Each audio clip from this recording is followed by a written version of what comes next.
அனைத்திந்திய அண்ணா திமுக இப்போ கொஞ்சம் கொஞ்சமாக உடஞ்சிட்ருக்கு. ஆனால் அதுக்கு ஆதரவு தெரிவிக்க 47 எம்எல்ஏ கொடுத்துருக்காங்க மக்கள்.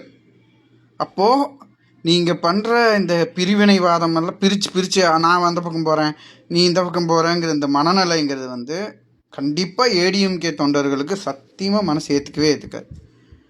ஓட்டு போட்டவங்களுக்கெல்லாம் எப்படி இருக்கும்னு நினச்சி பாருங்க. சரி, நீங்கள் ஒற்றுமையாக இருக்க வேண்டிய நேரம்.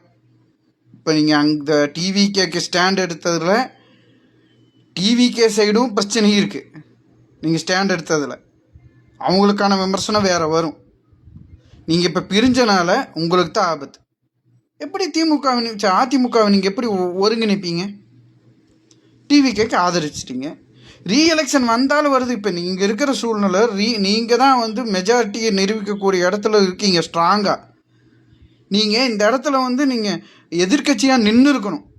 எதிர்கட்சியாக நின்று இருந்தீங்கன்னா உண்மையாலுமே சொல்கிறேன், ஒரு ஏடிஎம்கே மேலே ஒரு பெரிய மரியாதை இருந்திருக்காங்க. அக்கா இது நடந்தும் கூட உண்மையுமே போய் அங்கே போய் சேராமல் நிற்கிறாங்க பாரு அப்படின்னு ஒன்று நின்று இருக்கணும். இப்போ இதனால் ஏடிஎம்கே இன்னும் உடைய போகுது. மக்களுடைய நன்மதிப்பை இன்னுமே கெடுக்க போகிறீங்க. ஸோ இதுதான் நடந்துட்டுருக்க போகுது. ஓபிஎஸ்க்கு சசிகலா அவர்கள் அவரை தூக்குனது. சசிகலா அவர்கள் எடப்பாடியை போட்டப்போ எடப்பாடி சசிகலா அவர்களையே தூக்கிட்டாங்க. அதுக்கப்புறம் டிடிவி தினகரனையும் தூக்கிட்டாங்க. அதுக்கப்புறம் உள்ள ஓபிஎஸ் இருந்துகிட்டே இருந்தார், அவரையும் தூக்கிட்டீங்க. இப்போ கட்சியே ரெண்டாக பிளந்து கிடக்கு. என்ன பண்ண போகிறீங்க? ஆனால் ஏடிஎம்கே அழிகிறத பார்க்குறதுக்கு கொஞ்சம் கஷ்டமாக தான் இருக்குது.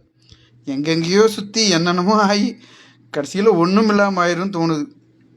பார்த்துக்குங்க, ஏடிஎம்கே தொண்டர்களை மனவேதனைக்கு உட்படுத்தாதீர்கள். அவ்வளோதான் சொல்லுவேன்.